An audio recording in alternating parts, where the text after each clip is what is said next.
first student. Here we have two problem and one more problem related to your cylinder embankment. So here the first one, the diameter of the moon is approximately the diameter of the there is a little mistake in this one.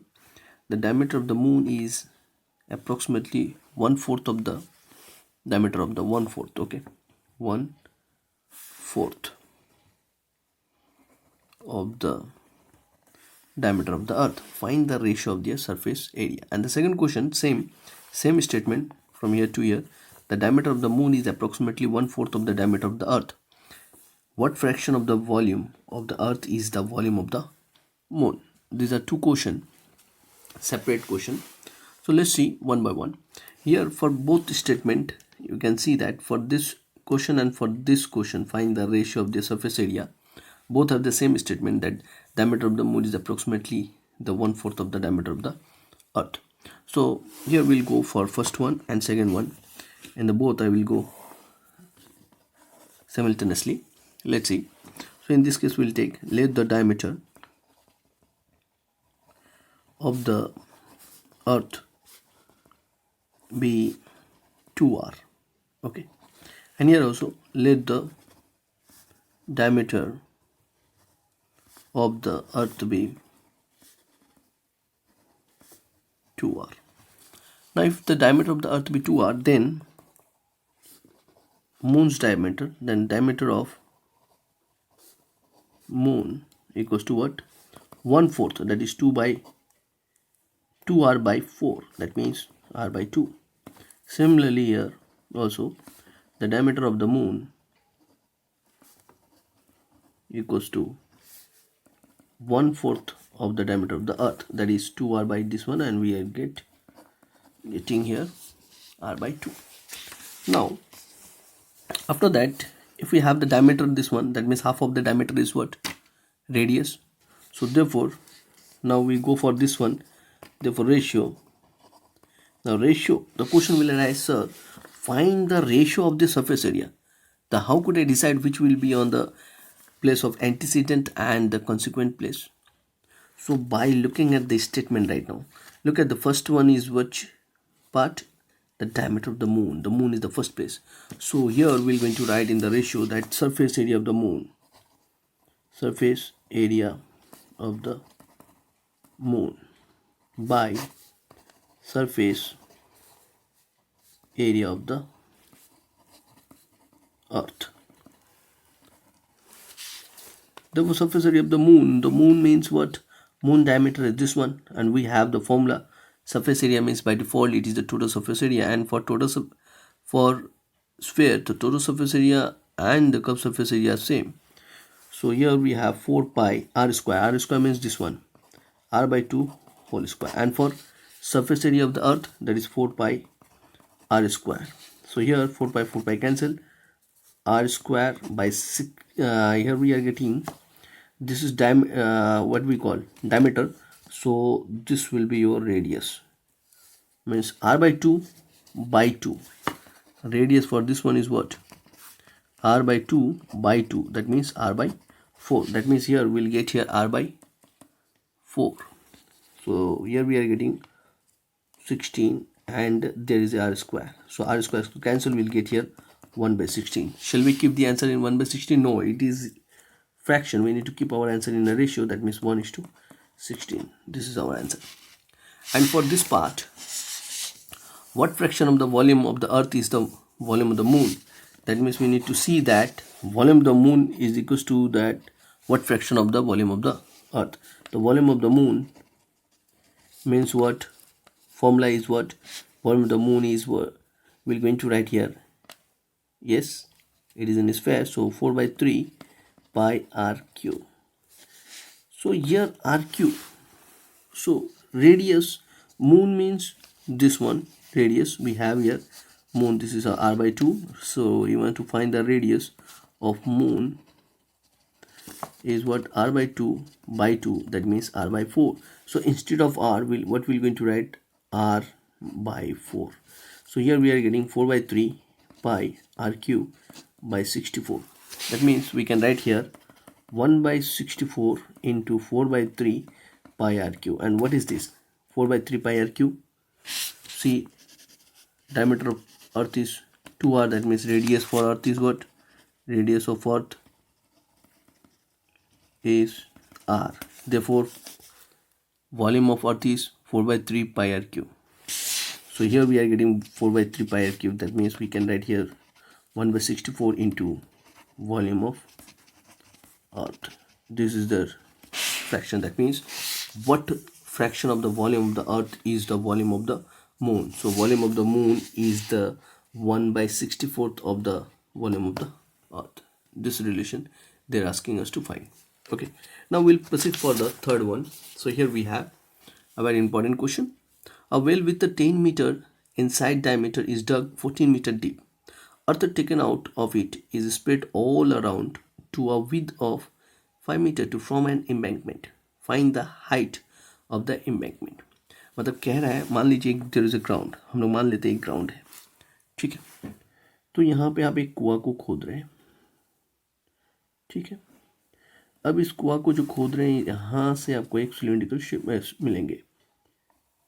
अब यहाँ से आप मिट्टी को निकाल रहे बाहर, तो मिट्टी को हर तरफ बराबर निकाले, तो मतलब इसका जो भी मिट्टी बाहर निकलेगा, मतलब volume of this cylinder must be equal to whatever volume will from outside, मतलब जो भी आपके बनेंगे एम्बैंकमेंट जो बनने वाले हैं ऊंचाई यहाँ से, तो हमें मिलेंगे। तो यहाँ से आपको अलग से थोड़ा सा निकलेगा, दैट मीन्स कुछ हाइट बनेंगे।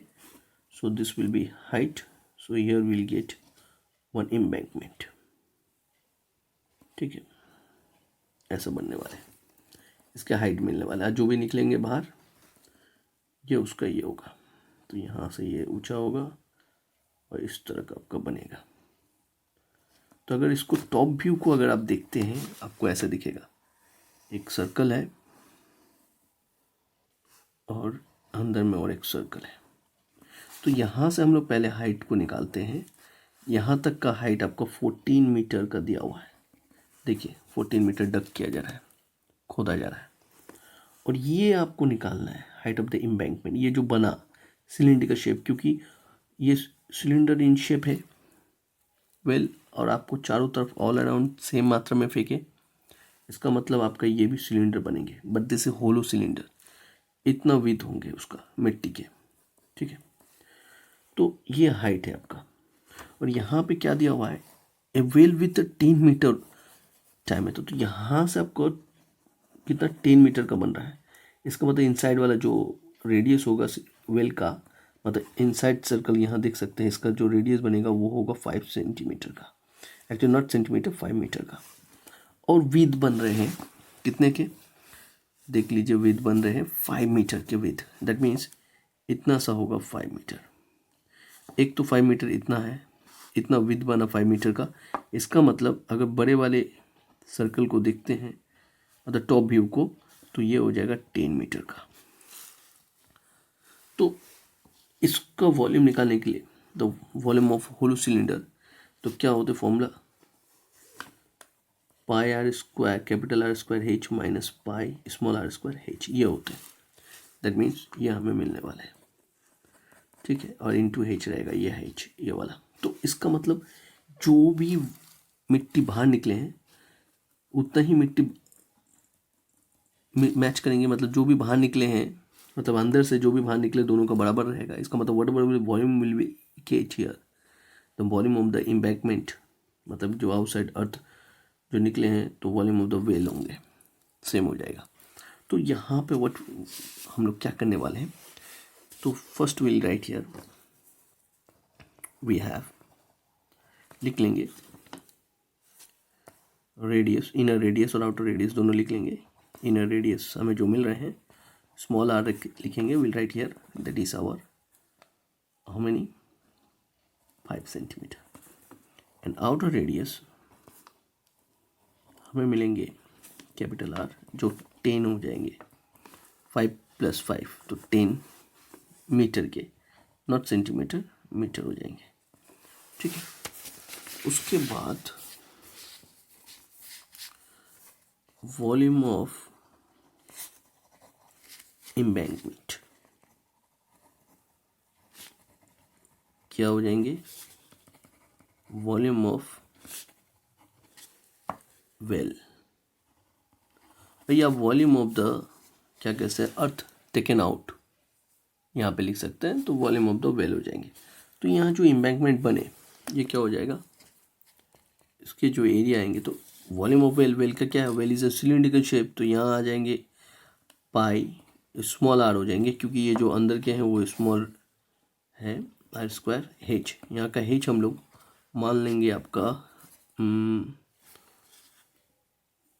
कैपिटल एच मान लेते हैं। ओके, इसको कैपिटल एच मान लेते हैं, तो यहाँ पे कैपिटल एच लिखेंगे। और छोटे वाले के लिए क्या हो जाएंगे, वॉल्यूम जो है होलो सिलेंडर है, तो pi capital R square H minus pi small R square H लेंगे, ये आपके बनने वाले हैं। तो यहाँ पे हमें पहले लिख लेना होगा, let the height of the embankment be H मान लेते हैं। ठीक है, तो अब देखिए यहाँ पे आपके दोनों तरफ से पाई और एच यहाँ से कॉमन आएंगे, तो R square minus R square H मिल रहा है, और यहाँ पे आपको पाई आर स्क्वायर एच है, तो ये पाई कैंसिल हो गया। ठीक, अब ये एच इक्वल्स टू क्या हो जाएंगे, यहाँ पे आर, ये स्मॉल आर मतलब क्या है, इनर रेडियस हो रहे हैं 5 × 5, ये कैपिटल एच का मतलब होता है 14 जो डिप हुआ था वेल का, दैट इज 14, और ये नीचे चले जाएंगे R square minus R square, तो यहाँ पे 10 का स्क्वायर माइनस 5 का स्क्वायर, तो आपको क्या मिल रहा है 5 × 5 25 × 14, और नीचे आपको मिलेंगे 10 हाउ मेनी 100 मिल रहे हैं, 100 से 25 चला जाएगा 75, तो यहाँ से आपका 3, तो 14/3 मिल रहा है। तो चलिए देखते हैं 14/3 को अगर हम लोग डेसिमल में रखते हैं, 12 2 6 18 6 चलते जाएंगे, दैट मीन्स आप कर सकते हैं, इसको राउंडिंग करते हैं तो 4.67 मीटर, ये आपका हाइट ऑफ द एम्बैंकमेंट होगा, देख लीजिए। तो उम्मीद करते हैं आपको समझ में आया होगा। Thank you.